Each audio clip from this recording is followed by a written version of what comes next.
You really are like a big picture thinker, like not how does this impact me, but how am I impacting my industry as a whole?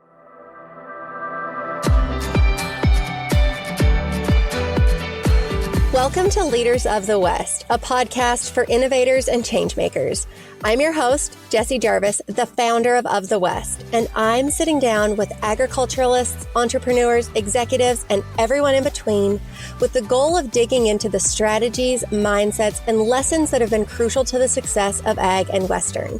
Whether you're carrying on the next generation of your family's operation, starting something from scratch, or determined to climb up the leadership ladder, we're going to inspire you to continue to dream big, growing not just you, but the future of agriculture and Western as a whole. Let's go.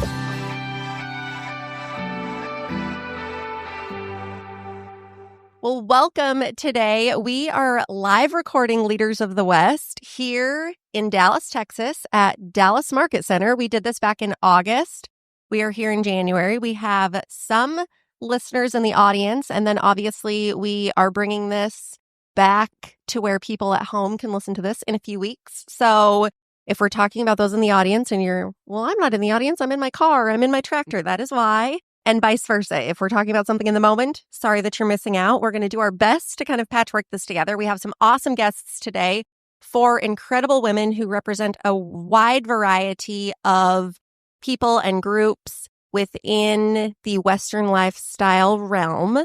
And the first woman that we have the pleasure of chatting with today is Amy Harper. So Amy, I am typically not a bio reader, but because you're so incredible, I'm going to read your bio word for word. Too kind. Too kind. Amy Harper serves as the Senior Vice President of Retail Development and Market Services at Dallas Market Center. In this role, she oversees buyer communication and is responsible for identifying, cultivating, and maintaining key relationships and partnerships with exhibitors and retailers, both in the U.S. and internationally. Since joining Dallas Market Center in 2001, yes, 2001, Amy has established herself as a proven leader, bringing together high-profile brands, retailers, buying groups, industry experts, and influencers to foster collaboration and create impactful experiences during market. Her primary focus is to develop business opportunities that enhance the value and profitability of Dallas Market Center for both buyers and sellers. So the reason that I read that bio word for word is because it really does articulate all of the things that you do and have done in the last 23 years for Dallas Market Center. So before we get into you, which I am excited about, first things first, everybody in the audience obviously knows what Dallas Market is and what WESA and ADA are, but again, we're also recording this for people to listen to at home. So for our at-home listeners who are maybe not as familiar with market, can you give us the Cliff Notes version of what this is? So the Cliff Notes version is Dallas Market Center our campus makes up over 5 million square feet. And the way I always explain to those that aren't familiar with our industry is that we're like a mall that's not open to the public. We bring buyers and sellers together, and by that means manufacturers and brands that we're all very much familiar with in our lives to the retail owners and buyers of businesses, from your local Ace Hardware to Women's Boutique on Main Street. I think like your Western store where you go buy your favorite pair of denim and boots. I think that all of us, we all are consumers for these retailers, and these retail owners and buyers have to have a place to source product. And Dallas Market Center is that hub. I mean, our goal is connecting everyone together. We host over 22 markets a year for various industries. It's really amazing. Yeah, so obviously this is the Western and equestrian market with the Western and English Sales Association and then ADA. So our January market this is Fashion Week in Dallas right now, guys, okay? With that said, we've got our women's apparel market taking place. Our Kids World market is taking place. This includes fashion accessories, footwear, jewelry, you name it. We host the WESA show, the Western English Sales Association trade show here in our building, as well as ADA, which is the American Equestrian Trade Association. Last but not least, on Friday, our men's show starts. So all men's apparel, outdoor, business, suiting, high-end sportswear. I mean, it is a true fashion week in Dallas. Holy cow. I didn't realize that men's followed this. And you guys just got done with, apparel has been the beginning of this week. And then you just got done with home and gift. Mm-hmm. Total Home and Gift was the week before last. Yeah. And that includes lightivation, gift, home, design. I mean, it's really amazing. And you have to understand that when I say the term gift, that includes tabletop, housewares, gourmet. I mean, the list goes on. When I tell you that you walk into a retail store and one of you are purchasing something, 9 times out of 10, it was sourced from a brand at Dallas Market Center. No, it really is wild. And when you're in this building, you can definitely see just that. I feel like you're a kid in the candy store as far as me being a window shopper, which my husband loves because it's great for our pocketbook. I can't actually He's a buy lucky anything. man. Okay, so first things first that I want to talk to you about is you have been here since 2001, 24 years. You still don't look a day over 24, so I'm curious how that maths. But that is something that is kind of unheard of. So obviously with Of the West, we work on the job side of things and the leadership side of things, but something that I find really interesting is most people now will only work at a position for, 3 to 5 years and then they're on to the next thing. Whereas in my generation, in your generation, like that was kind of the badge of honor that our parents wore was Absolutely. like, I've worked in this company my entire life. My mother-in-law is the same way. She's worked at the company she has worked at as old as my husband is. So 34 years now. Yeah. I know that's not necessarily easy. That obviously says a lot about you, but it also says a lot about the leadership here at Dallas Market because 100%. you can't be happy and fulfilled in your career if you don't have great leaders. So what have you learned in that process? One, from other people, but then to be a good leader yourself because you manage a number of people. I do. So first and foremost, I've had, starting in 2001, it was my 3rd job out of college. And, I was excited. This was the Dallas Market Center. And did I think that when I was going to be in my mid-40s, we're pushing that I would still be here? And thank you for the compliment, by the way. You've always been my favorite, but you're at the top of the list now. That's a way to my heart. Youthful glow. But I will say that when it's all said and done, I've just been fortunate with the leadership here at Dallas Market Center to have the privilege, to be encouraged to grow and just thrive, in my career here. And you mentioned the generation and, with our parents and everything. I mean, my father retired from the same company after 52 years. And so he was a great testament to, just the stability and the loyalty and the love of his career. And I feel like that's how I am here at Dallas Market Center. It was a really good fit. And I'm just very, very fortunate that they trust me. That is seriously amazing. So I know that Cindy is probably walking around here somewhere. And so I don't want to get you in trouble with your boss, but I know that not every day is easy, right? There are days that we all come home frustrated. I know Sarah, who has worked for me for 4 years, she's in the audience today. And I know that she's been mad at me a time or two at the end of the day thinking, what is Jessie thinking, right? And so oftentimes we kind of make those hot-headed decisions in the moment, or even when we're a leader, we want to be a good leader for our people, our employees that work in our stores or in our businesses. And we don't want them to leave, but we also we are the boss. And so sometimes we make decisions or have to make decisions that they don't agree with. And so obviously you're not hot-headed because I know that every day hasn't been easy. So how do you get through those moments when you are struggling with work or you're struggling with leadership? Because again, things aren't perfect. Okay. So I'm going to kind of dive deep a little bit, but I was brought up in a specialty store. And so I know the pains of owning your own business and running your business, regardless of what that business is. I just know how hard it is and how much of your life and commitment and passion that you have to put into it. And so by doing that, I didn't realize it at the time, but I think it set the stage on how there are going to be ups and downs in all the business that we are all involved in. And I think it's being able to rely on the relationships and the support of those that you have relationships with and that you've built over the years, as well as, more than anything, I think observing and learning, from others. So I'm of the belief that you have to learn something new every day. And whether it's something that we discussed earlier, when it comes to how do you handle speaking in front of people? And I'm nervous, but I think it's you just have to take in stride and learn from others. And we all have had various experiences, and I will say that retailers hold a special place in my heart, and I feel like they know things and they have worked through things, and I want to be able to learn from them. And by listening to them for this long haul and, not losing my mind about certain things, I think, okay, somebody's going through something worse than I am right now. So I'm going to try to figure out a way to manage it and think it through. The best advice I was ever given is give it 12 hours. give it 12 hours and 9 times out of 10, it's going to work itself out. And if not, that's when you intervene. So, well, I was just going to ask you, do you have any tip? Like I write the email and then I don't send it for a day or anything of that nature. My draft folder is so full.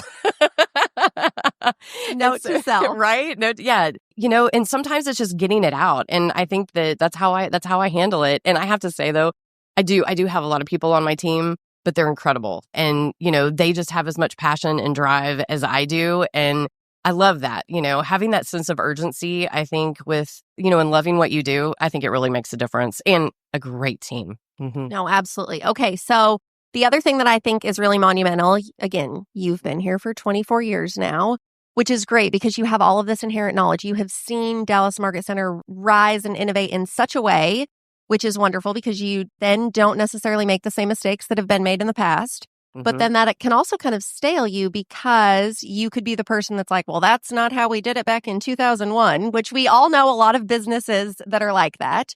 And you kind of have to blend both of those lines. So how do you continue to stay innovative in what you do? And probably more so with this business because you're working with fashion and trends and those are continually innovating. Changing. You have to innovate as well, but then also use that past knowledge to not make the same mistakes that were made in, since you've been here. For sure.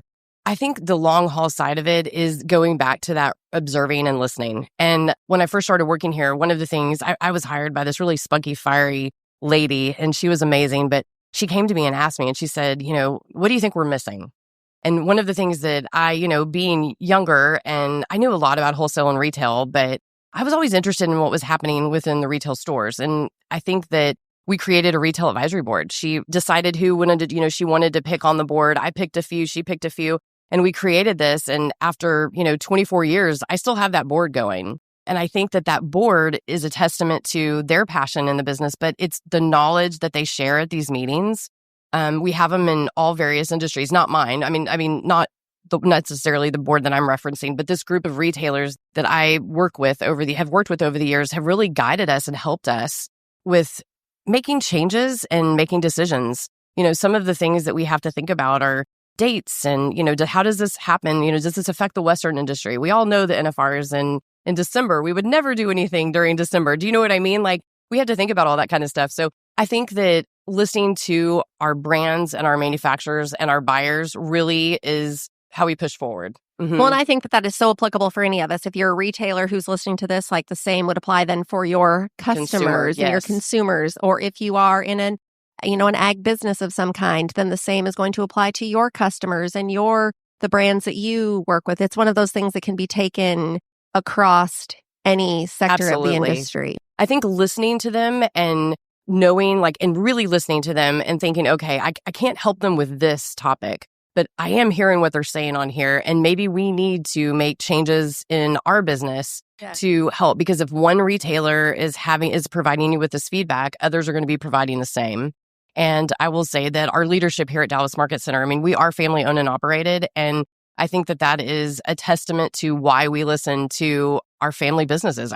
These retailers know what they're doing, and their feedback and their support is so important. And so I think that listening to them, I'm going to keep saying it. It's their feedback that really is giving us the strength to make decisions and choices on how to move forward. Well, and if they're not successful, they're not coming back. So then you in turn won't be successful. Okay, You cannot leave before the rapid fire round. Okay. We always do a rapid fire round, but our live questions are different than the traditional questions that we have in the podcast. So first one, what would you go back and tell your younger self?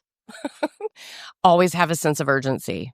Always. And I think I do now, but I don't think I did when I was starting out. And so everything to me has a sense of urgency. If somebody says, hey, we need to, have you thought about this? Or we need to add this to the marketing plan. It's it's done. Consider it done. I feel like if you have that sense of urgency and you get it taken care of, you're not having to look back on it. Anyone on my team would tell you that once something has been accomplished, I compartmentalize things. And so if I can get it done and get it taken care of, then it leaves my brain. It's over and it's gone. So I would tell that to my younger self, because I think if I had done it sooner, I don't know what more I could have accomplished. Maybe more sleep in your nights, right? Definitely. If you could be invisible for a day, what would you do? This is a tough one. And I can't think of a really good answer. I'll be honest. I was like, invisible for a day. There are so many things that I would want to do, but you and I both are only children, and our families are really important to us. And I come from a really large family.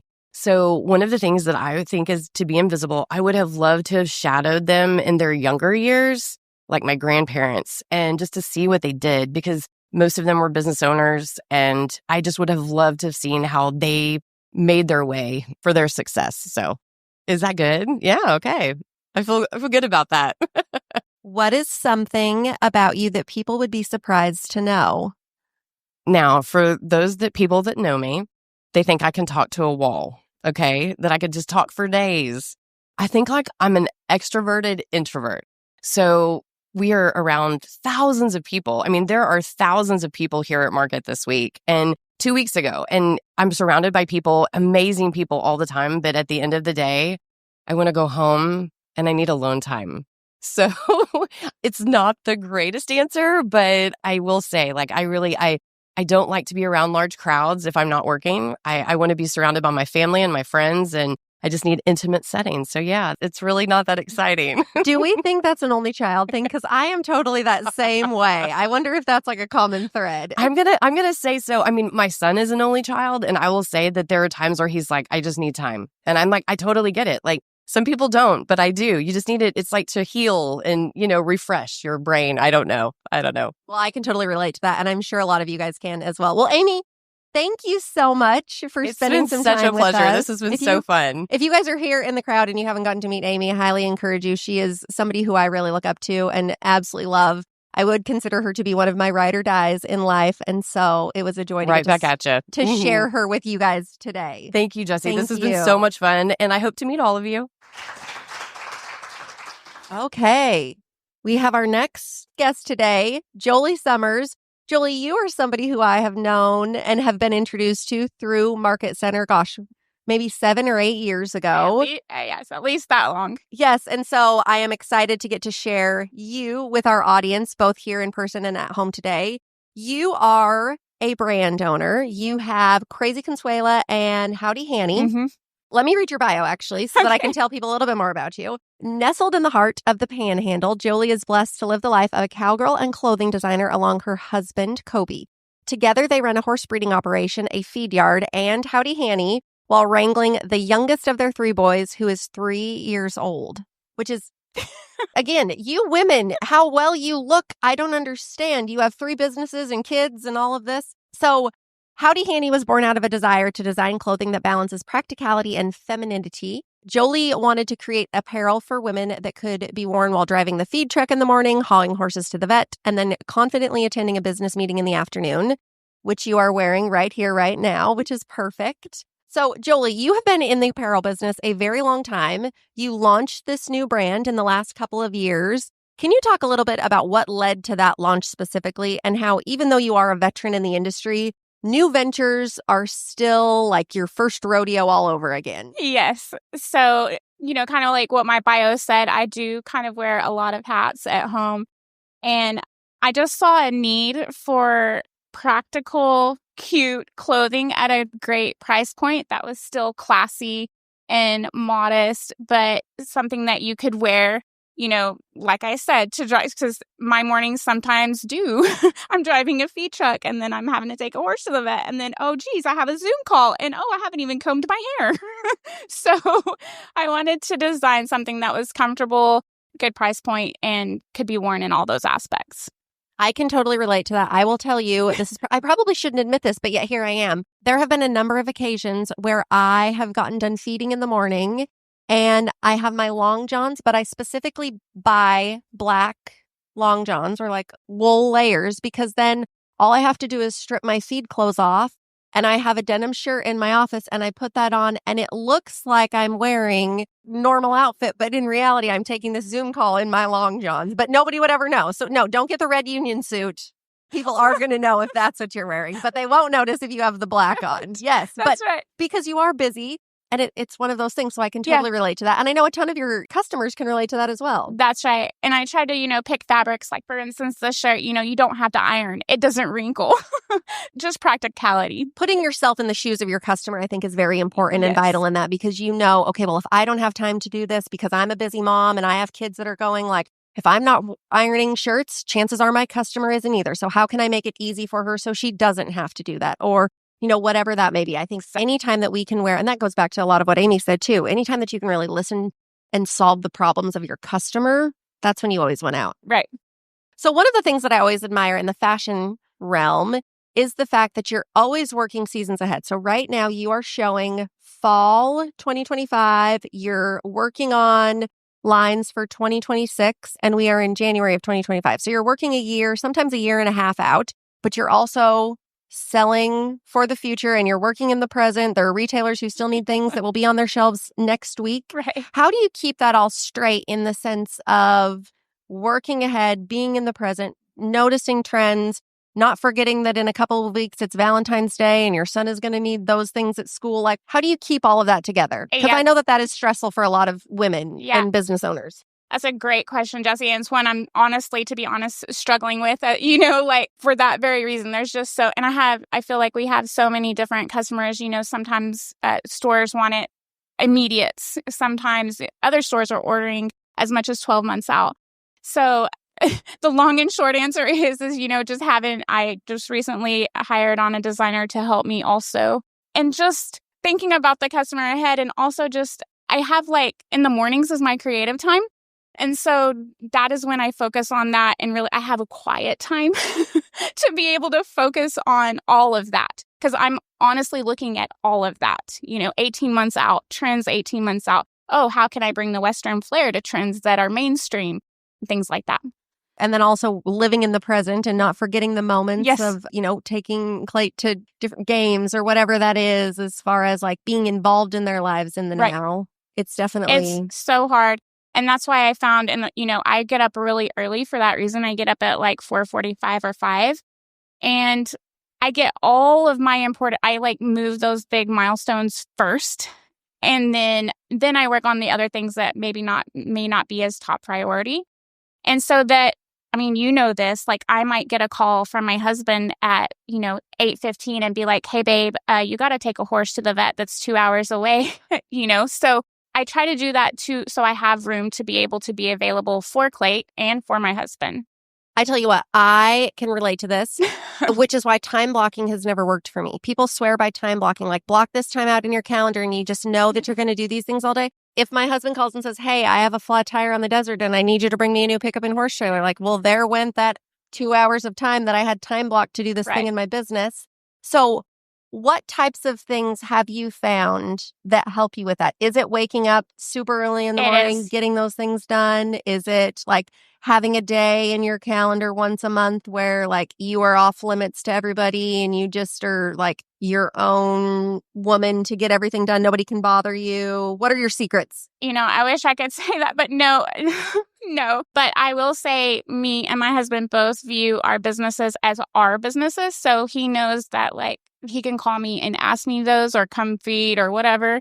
But I also know he, on the other hand, and I think creatives might be able to relate to this, you can't force yourself always to be creative. When things come to you, they come to you.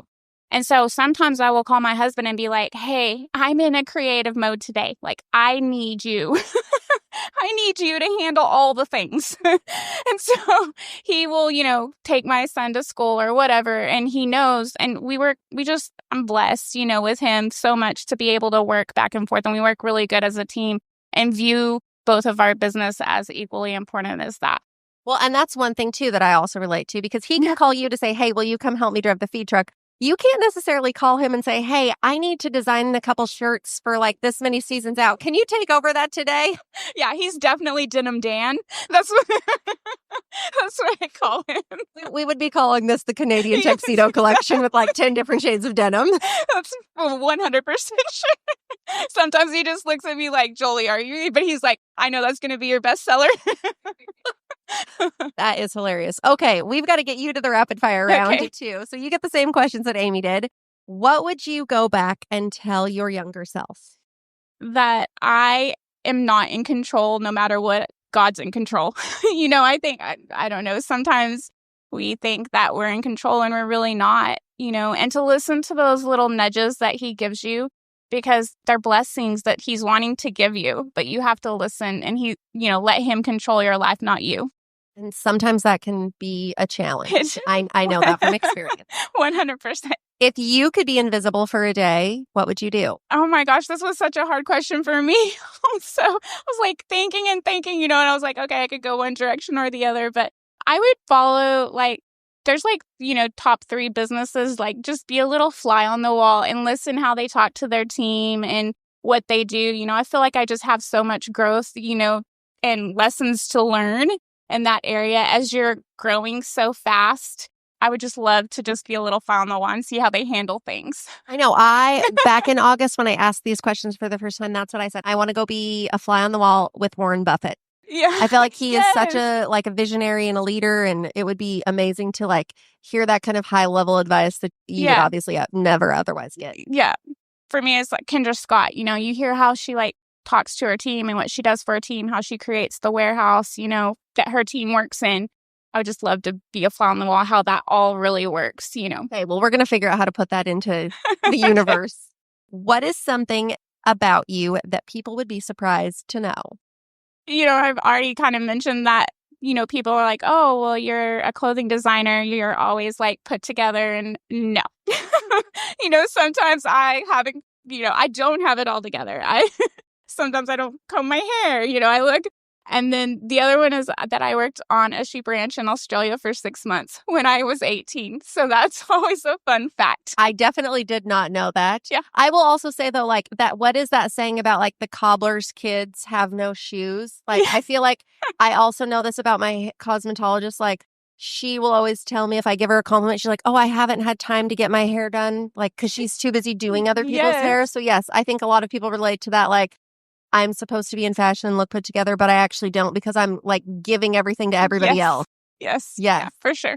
Oh, well, Jolie, this has been great. Thank you so much. Oh, Jessie, thank you so much. Where can people go follow you online? Howdy Hanny is on Instagram and then just Jolie Summers on Facebook. So perfect. And if somebody wants to purchase some of the things that you guys are designing at Howdy Hanny, what are some of the retailers that they can find you at? Or can they go to your website? What's the, give us a scoop. So we have a variety of retailers. Just reach out to me on Howdy Hanny, whatever area that you're in, and I can let you know what stores they're in. I do that all the time on my Instagram. And then hopefully on our website soon, we will have a list of all the retailers that carry our stuff. Oh, perfect. Okay, well, thank you so much. Yes, thank you, Jessie. I appreciate you so, so much.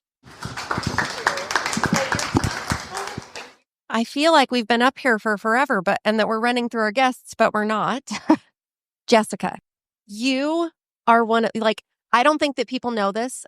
I have a girl crush on you because I think that you are just the most humble badass in the world, but you don't act that way, which is you made me super uncomfortable right there. Perfect. That's why I love you. So you are the marketing manager at Miller International, better known as Cinch Jeans and Shirts. You're originally from Colorado. You now reside in Texas. You grew up in the Western industry in a rodeo family, and you guys have a cow-calf operation in Northern Colorado. I think, did you guys also put on rodeos, I believe? Or yeah, my parents served on the board of directors and put on the Mountain State Circuit finals. Okay, yes, because I had remembered that one time that we were talking. In your role at Cinch, you oversee the event production, athletes endorsements, association, kind of the partnership, sponsorship side of efforts for the company, and then marketing as well. Mm-hmm. You have worked for Miller International for several years, and obviously I want to talk about you today, but one of the things that has happened here at Market, we're here on the 10th floor today recording this, and typically this has always been a floor with temporary booths, so it would kind of look like for somebody sitting at home who's not as familiar with this, kind of like what shopping at the NFR would look like in the sense of the booth setup, but again, the people who are shopping here are the stores that we then shop from at NFR. But half of this floor has now been built out into showrooms. So they are permanent buildings with doors and locks. And, it looks like a room in your home, but 10 times nicer than my home. And they can be worked out of every single day if so desired. Obviously, more people are here in market weeks. That's why we're all here. But you guys the large brand that you are, you just opened a showroom down here on the 10th floor. Prior to that, you've always been in a temp space here in Dallas. How monumental has this showroom been for you guys just in the last couple of days? Huge. This is a big monumental move for us. And when the WISA market was in Denver, it was 2 exits from our corporate office. So we could bring all of our help and employees and everything. And we had a big, beautiful showroom there. And so when everything moved down here to Dallas, we were a little bit behind the 8 ball as far as space. And Bailey Watson and her team have done an incredible job trying to find space for this many Western industry companies that could utilize a permanent. And we got to be a little bit on the ground floor of that, and super grateful because we want to host our retailers and give our sales reps an account space that they're proud of, that they can host their retailers and show the line and everything. And so it's really big for us to have that showroom space back. Yeah, it's not just impactful for the people who would set up and tear down the booth, because obviously in a permanent showroom, you can set it up in January and leave it all season long in theory. But it is nice in the day-to-day of helping your account rep sell things better because there's an easier way of displaying things, and it makes a difference for everybody who's involved in the business. Yeah, nobody likes to move houses. So when you have to move in, set up, tear down, it feels rushed. It doesn't feel settled. It doesn't feel like it's your space. And so this has made a huge difference in everybody just feeling settled and ready for their appointments and meetings and everything. That is wonderful. Okay, so as I mentioned in your bio, you have a really unique job. You work for Miller International. You guys produce brands like Cinch and Cruel, and so companies that we all know and love. You are obviously in the apparel side of things, but that's not necessarily what your job has anything to do with. You work with endorsees and events and partners and sponsors, and you guys put on Cinch sponsored events and sanctioned events, a lot of rodeos kind of on the eastern side of things. Did you ever expect that that is what you would do working for an apparel company? No. And it's the best of both worlds, honestly, because I grew up in rodeo. And so when we got into the production side of things at Cinch, it's honestly helped us on the marketing team because it totally kicks your view of what you think you're doing right out the window. And you have to kind of start over because what we do on the production side is sell tickets. So we do want people to come in, and obviously we're looking at what brands they're wearing, but we're more worried about why are they wanting to come to the rodeo and how do we keep them involved in rodeo? How do we make them want to watch the Cowboy Channel or be involved with these athletes and things? And so the Cinch World Stuff Is Tour that we produce on the eastern side of the United States, and now we've added a few stops on the western side too. Those are fans that they buy tickets to Disney on Ice and Monster Truck and Harlem Globetrotters and things like that. So they're kind of a one-time rodeo ticket buyer, and hopefully we want to capture their interest, make them a fan of going into Boot Barn and buying our Western brands and things like that. And so it gives us a whole new perspective on the clothing side of things. So not at all what I thought I was going to be doing, but really the best of both worlds because I love being a part of production. I love putting on those events to people who don't usually see it, and then also coming back and putting on something like the Governor's Cup where it's all about the contestants and the money and the rodeos within the PRCA and everything. And then taking all that knowledge that you learn about way outside of the Western clothing world and pouring it back in.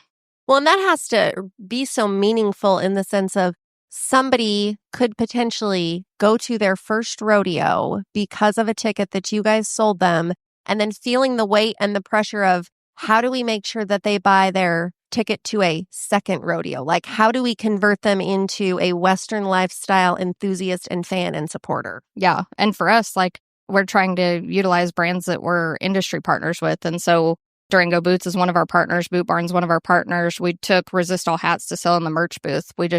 We had an overflow of people requesting belt buckles and hats and those things. And while we're happy with any hat that they wear, it doesn't have to necessarily be a certain brand. We don't want it to be the Love's Truck Stop brand because we'd like them to come back to all these retail Western stores and buy again.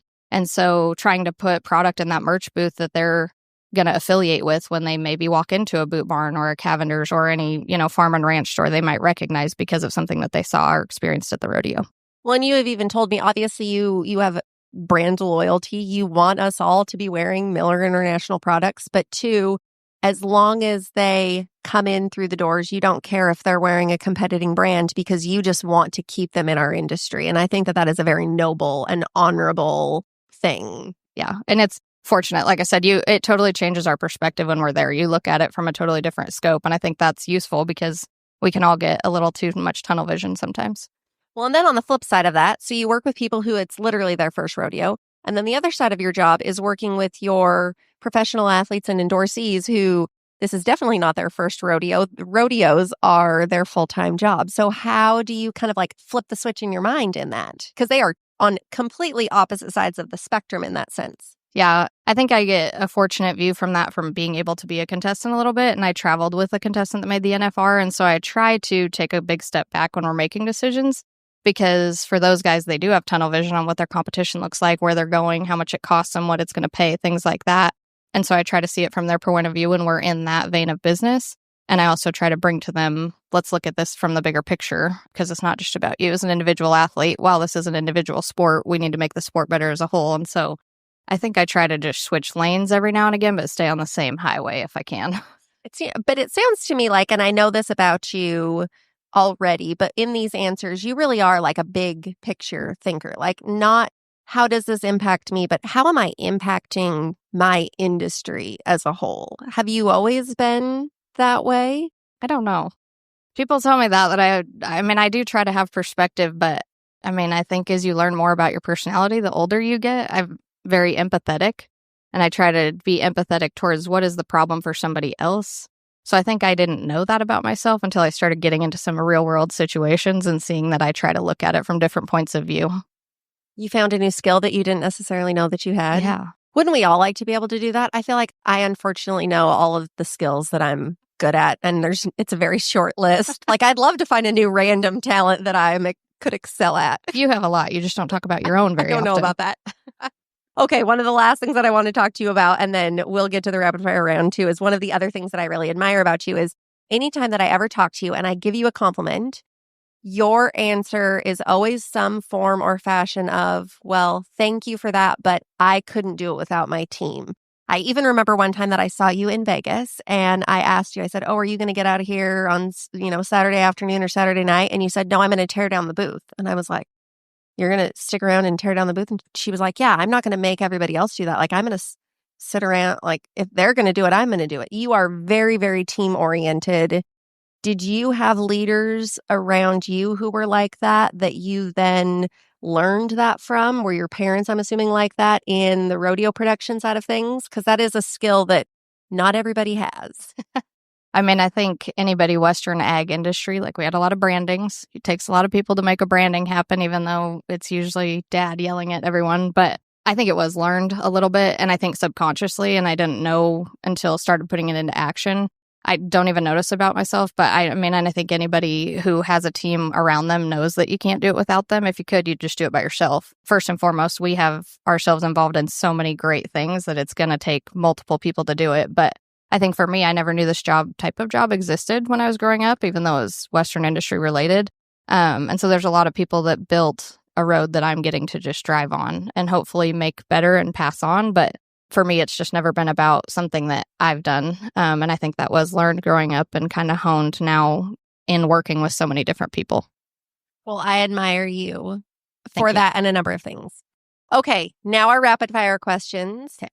What would you go back and tell your younger self? To be patient and to enjoy. Don't forget to enjoy it, because there's some long days and long hours and some tasks seem tedious or not relevant to what you think your job is. Just enjoy it. It's going to pass by quicker than you think it will. Oh, isn't that the truth? If you're in your 20s, definitely take that advice. Yeah. Also, for those of us in our 30s, I think people who are 60 would also tell us to take that advice. I was going to say, I need to tell my future self the same thing. Yes, I think so. That can be one, a younger self and your older self. Okay, if you could be invisible for a day, what would you do? This one was also hard, but I've thought about a lot of different things. But I think it's, like, I don't know that it's the White House, but some high security clearance where you can't get in, just to, like, what is the inner workings and how do you make decisions? Because I'm going to say their decisions are wildly different than, like, which pair of jeans or button-down shirt are you going to put on the mannequin today? Like, that's drastic decision making, and I'd love to know what the conversation is. Yeah, like going into the war room, that would be kind of interesting. Or like the only time you're ever going to sit at the Resolute desk, like that. Yes. I could definitely, okay, I like that answer. I like all of those answers, but that's a good one for sure. Last question for you. What is something about you that people may be surprised to know? If you are familiar with the Enneagram, I'm an Enneagram 5. Okay. So I don't know a ton about the Enneagram, with the exception that 5s, I think 4s and 5s are the most unique, right? Like, as far as like there are fewer 4s and 5s than other Enneagram types? I don't know the answer to that. I think so. The 5 is the investigator. And same thing. You don't know things about yourself till you get a little older, start getting in real world experiences. And I like to investigate things to the nth degree. Seems weird sometimes, like not necessary. Turns out that's just my personality You're type. like a little Nancy Drew. Kind of. I love that. Okay, well, Jessica, thank you so much. Thank you. This has been awesome. I absolutely adore you. Where can people find you online? Or, I mean, obviously you have a list of retailers on your site as well. I know you guys sell things, but if somebody's been inspired and now they want to go buy a rodeo ticket or a pair of cinched jeans, where can they find you? Yeah, Cinch Jeans on our socials. We try to push our retailers the most on our website. The Cinch World's Toughest Rodeo. That's where our tour is on the Eastern Seaboard. And then the Cinch Playoffs, the Governor's Cup. Well, perfect. Well, thank you. Thank you.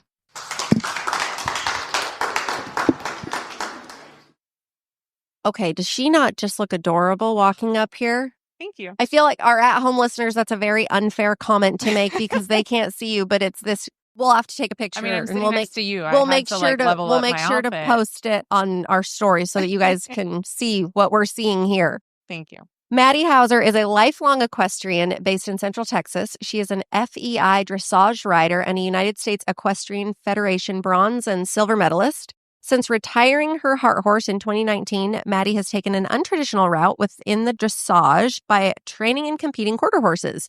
Madeline's husband is a team roper, and together they share a common love of equestrian and agriculture lifestyle. She candidly documents her journey with horses through her social media platform, The Blonde and the Bay. Obviously, you're the blonde. Is your husband dark-haired? The Bay is my mare. Okay. She's not here. She was not invited. She's in the barn right now. I hope my husband is taking care of her, but she is at home. But yeah, she's the other half to what I do. That is So, amazing. yeah. So you are a resident equestrian Here I am. today. And again, for those who are at home listening to this, we are on the 10th floor. So half of this is showrooms. Those showrooms are equally split between Western brands and equestrian brands. Mhm. And then most of the temp booths on this floor are equestrian as well. Correct. So just to kind of give you guys a little lay of the land, can you give us a little breakdown of who you are? You come to Dallas Market Center, but what is your work with Ada? Give us the details. Okay, so this is my 4th Dallas Market. I love my Dallas Market family, but I'm here as a Style Eye influencer for Ada for the Equestrian Trades Show, which means I get to go around to all of the booths and basically drop my Style Eye cards on all the cool, noteworthy, up-and-coming products that catch my eye. So Dallas Market has been incredible to work with. I love them, and coming to market is literally a highlight because I love being able to select the products, but to me, it's about seeing the faces and the people behind the brands and kind of like pulling back that curtain, because I feel like you don't have that on social media and print and all of that, but coming here and seeing all of the hardworking people that make up these brands is like the most special thing. Oh, absolutely. And two, one of the things that I think is really unique about this program is obviously when retailers come here, they're buying for their customers. Mhm. But sometimes, again, knowing retailers, they think, well, is my customer going to like this? Or are they going to like this? Or like, is this too trendy? Because in Bismarck, North Dakota, this trend isn't going to be a trend for 2 years from now. Right. Like, is this too ahead of the curve? Or are we over this print or this pattern? Yeah. And so for you to come in and drop these Style Eye cards, which basically tells people like, this is one of my top 10 picks of the entire show. Exactly. That then tells them, I as a consumer would buy this. I Yes. like this. I want to see more of this. So then Yeah. that kind of helps them on their buying decisions is, Mhm. okay, well, a consumer likes this. My consumer then might be into this trend. For sure. Or maybe it's not over, even though I thought it was over just because I'm tired of looking at it or whatever it may be. Totally. And even though I'm a dressage rider, I tried to cater to my jumpers, my hunters, even some of my Western riders, just because we dabble in that lifestyle quite a bit. And so I've kind of coined the term Winglish. That's my MO is the whole Winglish because at the end of the day, yes, I'm primarily English, but we spend so much time, in Barrett's world, my husband's world too, that it's become a part of who I am. And I love incorporating it because I think it's so fun. Like my dressage boots and my cowboy hat. Like, why not? So, Well, that was the next question that I was going to ask. Between you and your husband, because you are from different worlds, you ride different types of horses. Mhm. Do you basically just spend your entire marriage saying, your horse would be better as a dressage horse, and him saying like, I want to take your horse to the arena and I want to rope some steers on him. Like, Pretty is that kind of much. how that works? I mean, it doesn't matter if we're at a local jackpot or the BFI. I'm always looking at all the horses' hind legs to see if they would make a good dressage prospect. Barrett, not so much, because our general population is warm bloods and they would not make good roping horses. My mare is terrified of cows. Like, if she sees a cow, she starts visibly shaking and it's game over. But that's kind of our thing. Is the horse that passed away 6 months ago, he was my husband's rope horse. And he was 18, so he kind of reached like that age where he needed to slow down from the roping pen. And he passed the reins to me and I took over the ride. So that's kind of our unique aspect, I guess, to what we do. Is all of our rope horses do dressage. And I think it's really funny. When I first started dating Barrett, the ropers that we were hanging around were like, oh, you're a dressage rider. You wear the tight pants, yada, yada, yada. But what team ropers don't realize is that if they ask their horse to work over their back or yield off their leg, they're literally doing dressage. So I'm like, y'all are doing dressage and you don't even know it, because dressage means training in French. So that's a really cool correlation that we have in our relationship. But he definitely doesn't look at any warm bloods and say, yeah, that one's going to be fast coming out of the box. So it's just you. It's just me. It's in my wandering eye, but it is what it is. So on that note, that's something that you have talked a lot about online, is how your horse had passed away. Mm-hmm. And how you've transitioned from somebody who isn't currently training or isn't currently riding, but you're still obviously very involved in the lifestyle, even Correct. though, you guys have horses, but it's a different connection between like a horse that you're competing on at your level. For sure. So how has that changed in your perspective as far as what you share with people? The reason that I ask this is obviously I think of a lot of people who maybe they've gone off to college, and so they've grown up around horses, whether it was rodeo or dressage or, maybe just trail riding. You can't have a horse in your college dorm room, same how we can't have one in Market Center today. So they that one, just the fake one next to it. Fake one. But they're missing that piece of themselves. So they feel like, well, I'm not a cowgirl. Yeah. I don't have my horse. But obviously they still are a cowgirl or a cowboy. That's just one piece of them that maybe isn't as prevalent in that moment. For sure. How have you really related with that group of people? I would say it's the last 6 months have probably been the hardest period in my entire life, if we're being completely honest. Losing Blue, from the outside, I think if you're not involved with horses directly, you see someone who's lost a horse. And it's sad, obviously, it's very sad. But when you have that bond with that horse and they become that heart horse, I think collectively we all lost a member of the family, and just his traumatic story and what we all had to endure for 45 days.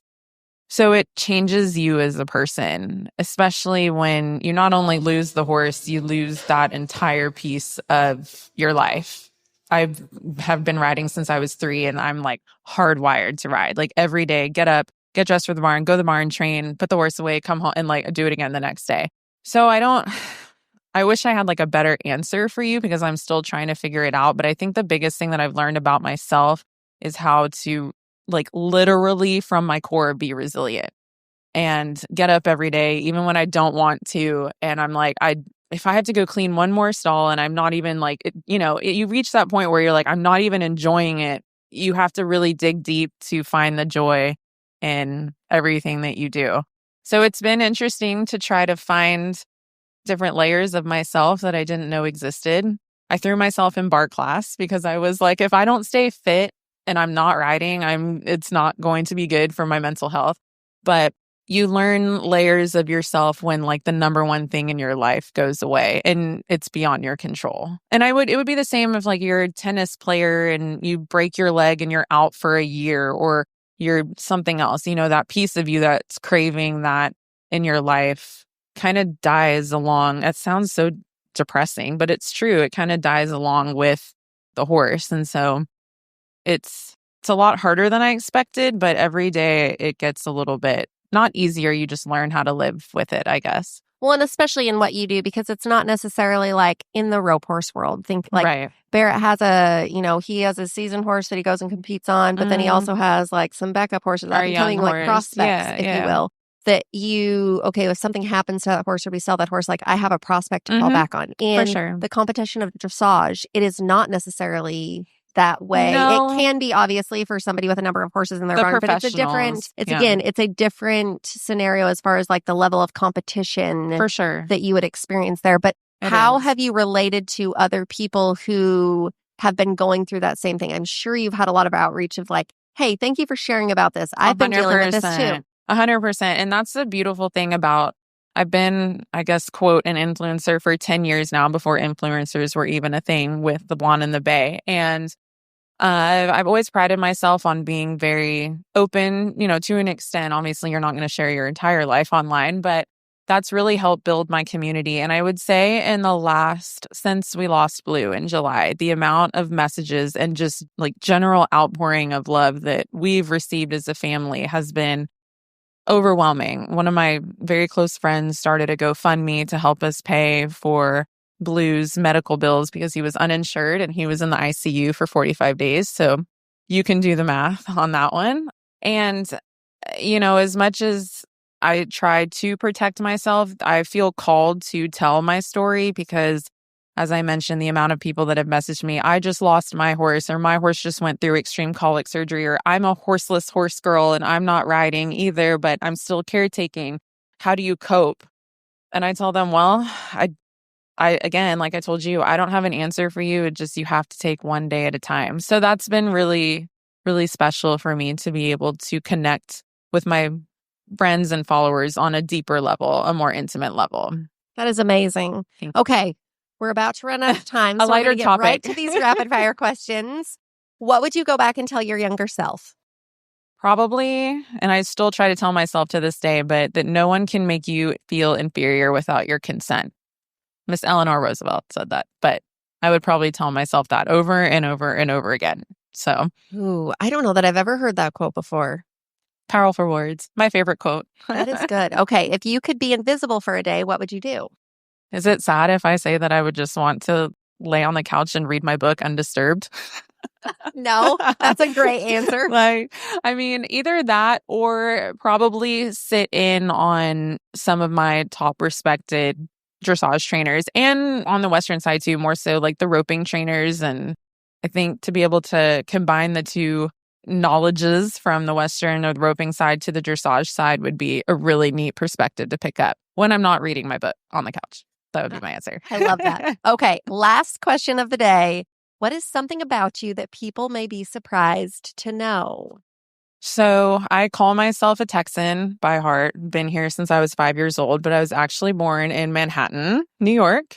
And my dad was a fashion designer.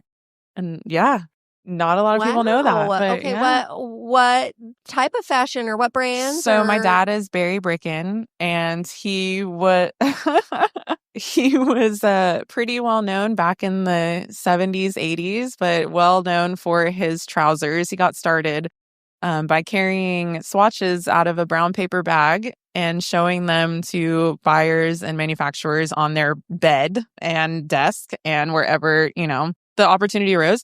And my mom was a women's wear sports buyer for a upscale boutique in San Antonio. And they got set up on a blind date. And yeah.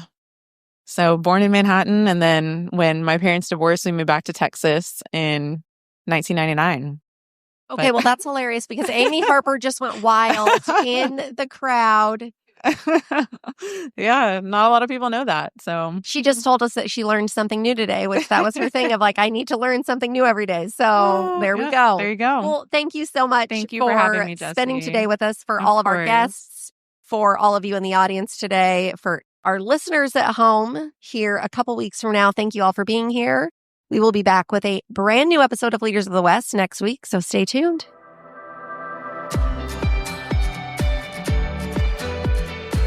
If you loved this episode, do us a favor and share it with someone else who might find just as much value in it as you did.